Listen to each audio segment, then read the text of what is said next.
Pero antes de empezar con la plática, les quería hablar acerca de esta foto que tengo. Y les quería enseñar esto porque es un florero que compré. Es una foto que yo tomé en mi casa, es un florero de un corazón con sus flores.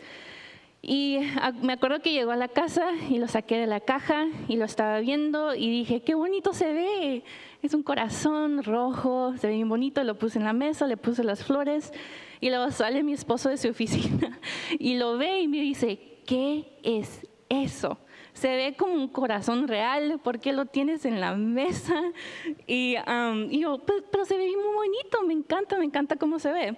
Entonces yo con la idea, pues le tomo una foto, se la voy y se la enseño a mi mamá y le digo, mira mamá, ese florero está bien bonito, es de un corazón. Y mi mamá igual, ¿por qué compraste un florero que se ve como un corazón real, que está todo rojo?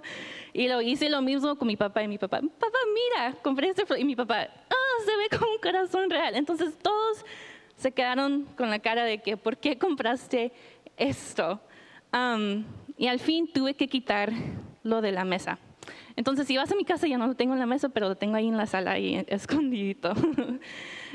Y te cuento esto porque yo siempre he tenido una fascinación con el corazón. Me encanta el corazón, me encanta hablar acerca del corazón. Me fascinó mucho cuando escuché el latido de mi hijo por primera vez cuando estaba embarazada. Me fascina que el corazón es el músculo más fuerte del cuerpo. Me fascina que los ritmos cardíacos se sincronizan cuando las parejas se miran a los ojos. Y todo esto me fascina del corazón físico. Y aunque mucha de mi fascinación sí tiene que ver con el corazón físico, lo que realmente me fascina es el corazón emocional y el corazón espiritual. Igual como el corazón físico, el corazón emocional y el corazón espiritual tienen partes bonitas y tienen partes feas. Nuestro corazón espiritual es un músculo, igual como el corazón físico. Necesita ejercicio. Necesitamos usarlo y usarlo y usarlo. Y espero que ya se dieron cuenta de que voy a hablar acerca del corazón. Y a mi plática le puse el nombre Corazones Lentos. Y compartí esto en Celebra, entonces si se te hace familiar es por eso. Pero creo que es bueno escuchar esto, especialmente al principio del año. Ya que vamos a empezar un nuevo año, que tenemos nuevas metas en nuestras vidas. Tenemos nuevos propósitos, a veces empezamos el año con una lista de cosas que queremos hacer ese año. Pero lo que pasa muchas veces es que al final del año nos encontramos en las mismas cosas. Nos encontramos en el mismo lugar, sintiendo las mismas cosas, luchando con las mismas cosas, luchando con lo mismo. Las emociones que sentimos al empezar del año de decir, sí, yo voy a hacer esto, te voy a hacer esto y esto y esto, desaparecen. Pasa un mes, 2 meses, 3 meses y se nos olvida, ya no tenemos esas emociones, ya no tenemos esos pensamientos. Y ya al final del año o a medias del año nos damos cuenta que algo falta. En nuestras vidas, a lo mejor en nuestras casas enfrentamos un matrimonio muy difícil, lugares de trabajo solitarios, espejos que nos reflejan cosas que no queremos enfrentar. A lo mejor enfrentamos dificultad con nuestros hijos, con nuestros padres, etcétera, etcétera, etcétera.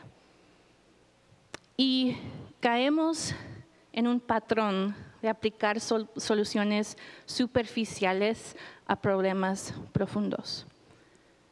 Queremos un resumen, queremos empezar el año con una lista, un resumen. Si hago esto, mi vida va a estar perfecta. Si puedo hacer check con todas estas cosas en esta lista, mi vida va a estar perfecta. Queremos una lista de cosas que hacer para vivir una vida mejor. Ideas generalizadas. Pensamos, si hago esto, estaría bien. Pero ¿alguna vez te ha tocado estar en una situación donde tienes que resumir algo, como cuando estás en la escuela, en el trabajo, y tienes que aprender algo nuevo. Yo me acuerdo que en la escuela siempre nos explicaban algo y yo siempre, no, me lo tienes que explicar otra vez. Enséñame cómo hacerlo. Dime cómo hacerlo, enséñame, dímelo otra vez. O en el trabajo a mí siempre me toca entrenar nuevos empleados que llegan a mi compañía y siempre les puedo tener una lista de cosas que tienen que hacer, pero si yo no los enseño, si yo no tomo el tiempo para enseñarles cómo hacerlo, no lo van a captar muchas de las veces. O si alguna vez estuviste con tus amigos, con tu familia y quieres resumir una película que te gustó, un libro que te gustó, y te sientas y empiezas pues a decir toda la historia del libro o de la película porque te gusta, quieres decir todos los detalles. Al menos a mí así me pasa.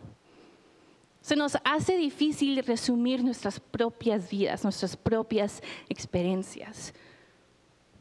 Pero lo que sí queremos hacer es vivir nuestras vidas basándonos en un resumen de Dios. Queremos una lista. Queremos algo cortito, algo que parafrasea. Y llegamos al nuevo año, llegamos a nuestras vidas y queremos vida nueva, queremos vivir algo bueno. Pero si queremos vida, necesitamos lo personal, necesitamos los detalles. Es esencial. Jesús es persona, Dios es vida.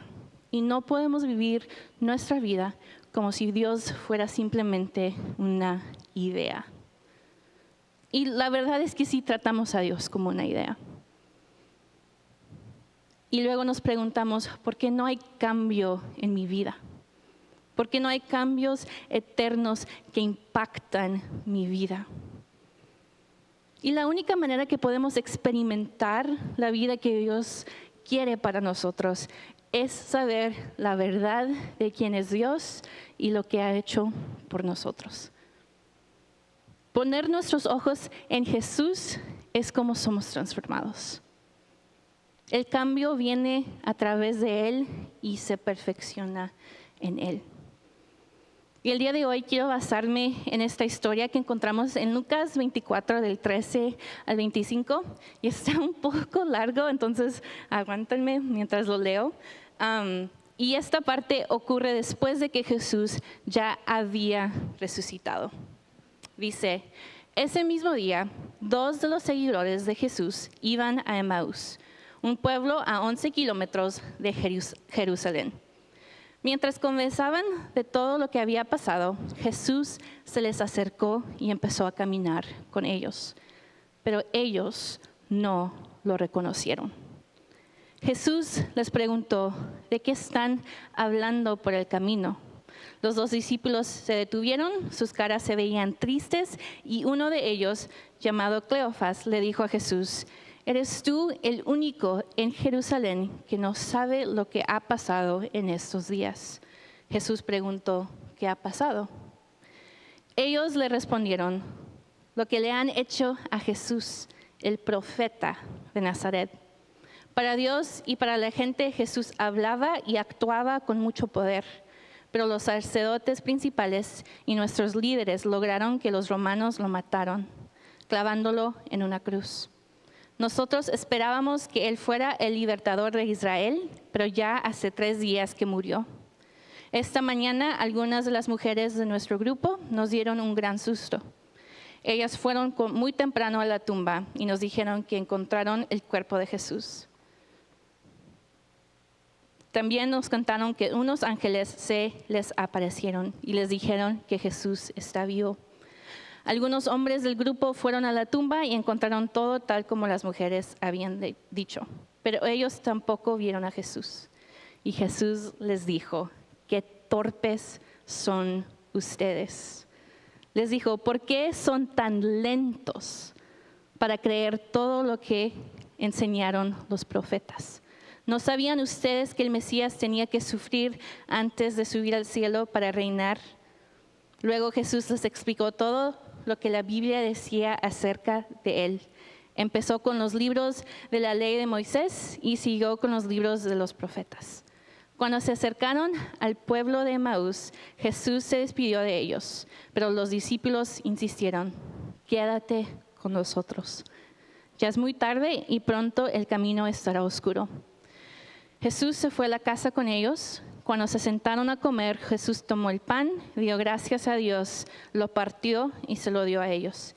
Entonces los 2 discípulos pudieron reconocerlo, pero Jesús desapareció. Los 12 dijeron: no es verdad, cuando Él nos hablaba en el camino y nos explicaba la Biblia, sentíamos como un fuego ardía en nuestros corazones. Y le puse por nombre a mi plática Corazones Lentos. En este pasaje podemos ver 2 posibles condiciones para nuestro corazón: lento y ardiente. Jesús nos llama lentos. Jesús les dice torpes. Y Jesús no los estaba llamando lentos debido a una falta de inteligencia. Jesús los llamaba lentos porque eran incapaces de ver. Tenían a Jesús enfrente de ellos, pero no lo veían. No lo reconocen. No sabían que era Jesús. Y estaban caminando con Él, estaban hablando con Él. Y nosotros a veces somos como esos discípulos. Y la realidad es que nuestros corazones son una mezcla entre lentos y corazones ardientes. Podemos mirar a Jesús directamente y no reconocerlo. Podemos tener momentos en nuestras vidas de asombro, que abrimos los ojos, que lo vemos, pero pronto, como en la historia, Jesús desaparece. Y luego nuestros encuentros con Jesús son así: meros destellos, meros segundos, meros momentos. Tenemos un encuentro con Jesús, con Dios en la iglesia, en nuestra casa, cuando estamos en oración, cuando estamos en adoración, cuando estamos con nuestros amigos, con nuestra familia, pero pronto regresamos a nuestras rutinas, a nuestras casas y desaparece. Y nos preguntamos: ¿no sentía yo mi corazón arder en ese momento? ¿No lo sentía? Sabemos que debemos desear intimidad con Dios, pero tenemos un impulso a la separación. Y podemos ver evidencia de esto en muchas otras partes de nuestra vida. Queremos sentirnos seguros y a veces acercarnos tanto así con Dios, a veces acercarnos tanto así con Jesús, no se siente seguro. Con esto se me viene a la mente 2 historias que encontramos acerca de Pedro. Y son las historias donde Pedro camina sobre el agua y de repente se empieza a hundir. Y la segunda es cuando niega a Jesús 3 veces. En esos 2 momentos, Pedro enfrenta la realidad. Pedro enfrenta la verdad, lo que significa seguir y creer en Jesús. Dice la Biblia que Pedro caminó sobre el agua, pero cuando sintió la fuerza del viento, tuvo miedo y empezó a hundirse. Al escuchar esta historia, lo que yo veo es que Jesús está desafiando a Pedro. Le está diciendo: no te enfoques en tus circunstancias, no te enfoques en lo que te rodea, no te enfoques en la tormenta, no te enfoques en el agua, enfócate en mí. Cuando tú estás caminando sobre el agua, cuando tú estás en medio de tu tormenta, ¿en qué te enfocas? Cuando Jesús te está llamando a que camines y que dejes todo atrás, que dejes tu tormenta atrás, que camines sobre el agua, ¿ves a Jesús? ¿Estás enfocado en Jesús? ¿O estás caminando con tu cara triste y no lo reconoces, y no lo ves, y no lo vives? Pedro negó a Jesús 3 veces. Y me imagino que fue porque tenía miedo a ser juzgado. Tenía miedo a pasar por lo mismo que Jesús estaba pasando. Nosotros sabemos que seguir a Jesús no siempre es fácil. Muchas veces las palabras de Jesús, las enseñanzas de Jesús nos obligan a enfrentar verdades que preferíamos ocultar. Nos obligan a tomar el camino que a veces es más difícil. En ambas ocasiones con Pedro, el miedo ganó. En ambas ocasiones Pedro tuvo una falta de fe. En ambas ocasiones Pedro decidió no ver a Jesús. Pero con Pedro y con esos dos discípulos que vimos en Lucas, Jesús redime. Jesús sacó a Pedro del agua. Jesús le dio 3 oportunidades de decir que lo amaba. Jesús no dejó a esos discípulos con sus corazones lentos. Jesús les habló y les explicó la Escritura. Jesús se sentó con ellos a comer. Y así como lo hizo con ellos, Jesús nos abre a nosotros las Escrituras. Jesús es la razón por la que vemos. Jesús es la razón por la que entendemos. Me acuerdo que cuando empecé a leer la Biblia, se me hacía bien difícil empezar desde Génesis y no me gustaba. Leía Génesis como a medias y luego ya se me aburría, no me gustaba. Y no fue hasta que empecé a leer la Biblia desde la historia de Jesús, hasta que conocí a Jesús, que realmente podía entender el resto de la Biblia. Porque sin Jesús no hay nada. Sin Jesús nada tiene sentido. Y solo fue a través de conocer a Jesús que empecé a entender la historia de amor que es la Biblia. Jesús nos abre los ojos. Jesús nos abre el corazón. Jesús es la fuente de nuestra fe. Él es quien nos da el don de la fe y quien nos mantiene firmes en ese camino. Entonces, a medida de que avanzamos por el camino de la fe, estás viendo a Jesús. Lo reconoces en tu vida. ¿Estamos realmente viendo a Jesús como Él es?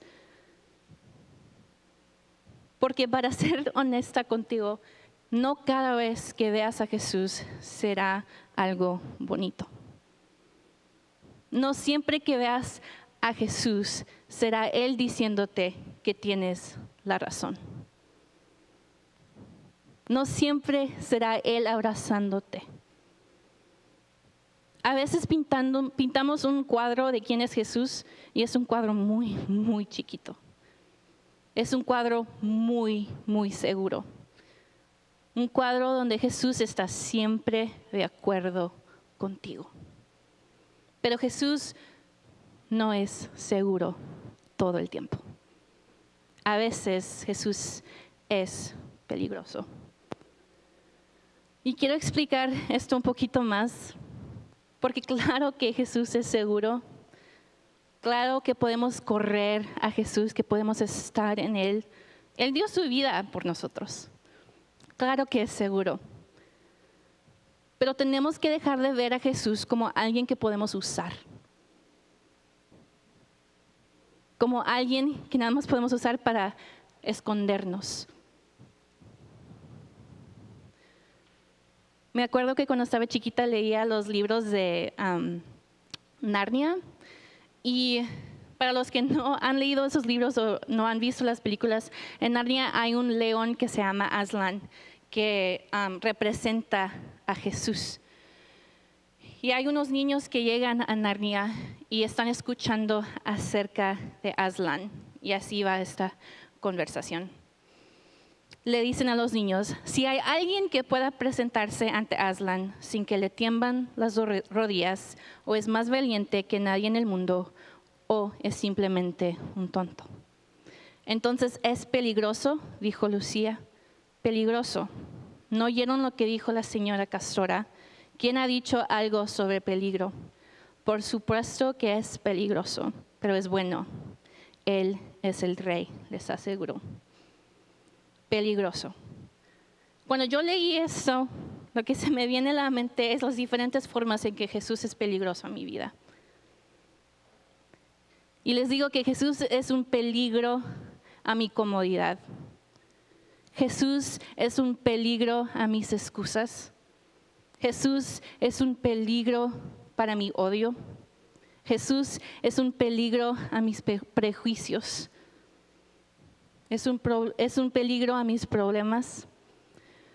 Un peligro a mis luchas. Y quiero preguntar el día de hoy, ¿estás buscando a un Dios detrás del cual te puedes esconder? ¿Estás buscando a un Dios de que siempre estará de acuerdo contigo? ¿Estás buscando a un Dios que escuche tus excusas y te diga, está bien, estás bien, estás hermoso, estás hermosa? Porque ese no es Dios, ese no es Jesús. El plan de Dios para tu vida va mucho más allá de eso, porque Él es bueno, Él te ama.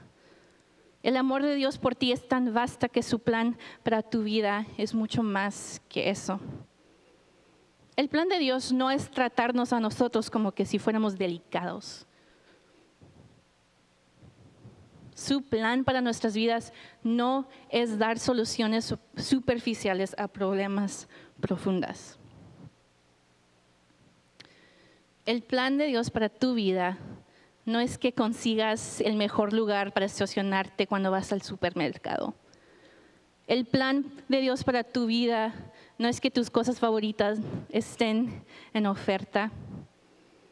El plan de Dios no es que tu equipo gane. El plan de Dios no es que tengas el trabajo perfecto. No es que tengas la casa perfecta, no es que tengas la familia perfecta, no es que tengas la vida perfecta. El plan de Dios es que vivamos en Cristo. El plan de Dios es que seamos como Cristo. Y si los servicios del domingo o cualquier otro servicio que encuentras en la iglesia, conferencias, congresos, si esos son los únicos momentos en el que tu corazón arde por Jesús, entonces nunca habrá cambios en tu vida. Si tu corazón solo arde cuando estás dentro de los muros de tu iglesia, entonces no estás viviendo en Jesús, no estás viviendo en Cristo, no estás caminando con Él. Estás aplicando una curita a un problema profundo de tu alma, de tu corazón. Y otra vez vamos a empezar el 2025, el próximo año, con las mismas luchas, con las mismas batallas, con las mismas cosas. ¿Alguna vez has sentido tanta hambre que ya ni sientes el dolor en tu estómago? Que tienes tanta hambre, pasas muchas horas sin comer y se te olvida. Ya no lo sientes. Y igual me pasa también cuando tengo sed. A veces ni me doy cuenta que tengo sed hasta que empiezo a tomar agua y estoy, no he tomado agua todo el día, tengo mucha sed. Y lo mismo sucede en nuestras vidas espirituales. Podemos quitarnos de la presencia de Dios por mucho tiempo, por tanto tiempo, que eventualmente dejamos de sentir hambre por Él. Experimentar a Dios comienza con esa hambre, pero se progresa a través de la diligencia y la obediencia. Empieza con ese fuego que arde en nuestros corazones, pero no siempre vas a poder sentir ese aliento en tu corazón. Y es por eso que tienes que seguir con esa diligencia. Es por eso que tienes que seguir con esa obediencia. Tenemos que ser como esos hombres en Lucas que invitaron a Jesús a su casa, que invitaron a que se quedaran. Ellos dijeron, ¿no sentimos nuestro corazón arder cuando caminamos con Él? Y lo invitaron a su casa. Tú tienes que invitar a Jesús a sentarte con Él, a hablar con Él, a comer con Él. Y tienes que conocerlo de una manera en que lo dejes que te desafía. Si tú me dices, yo he conocido a Jesús, yo sé quién es Jesús, pero yo estoy bien con mi vida, no tengo que cambiar nada. Mi primer pensamiento sería, no estás hablando con Jesús. No es Él, Jesús. Jesús invita el cambio. Jesús quiere mejorar tu vida. Y mi pregunta para ti es, ¿tienes un corazón lento? Jesús se va a parar enfrente de ti y te va a decir, ¿por qué eres tan torpe? ¿Por qué no me ves? ¿Por qué estoy aquí enseguida de ti y no me ves y no me reconoces?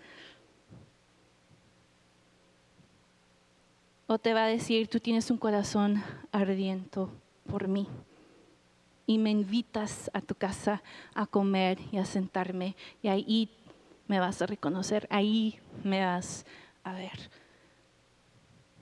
Y también esa historia dice que los muchachos, que los discípulos vieron a Jesús, lo reconocieron y luego Jesús desapareció. Y es por eso que digo que ese corazón ardiente no es suficiente. Sí hay que tomar esos corazones, esos momentos, pero hay que hacer más. Hay que responder con obediencia, hay que responder con oración, hay que responder con adoración. Y a lo mejor así podremos ver cambios en nuestras vidas. Y a lo mejor ya cuando empieza el 2025 ya no vamos a estar en lo mismo. Porque podemos tener una lista de todo lo que tenemos que hacer, pero no significa nada y no tiene sentido sin Jesús. Y esos cambios en nuestras vidas no serán eternas sin Dios. Así que hay que encontrar ese año para estar con Jesús, para caminar con Él, pero también para ponernos en situaciones donde lo vamos a reconocer. Y darnos cuenta que yo estoy donde estoy por Jesús. Yo estoy donde estoy por su gracia, por su misericordia, por su amor, por su vida.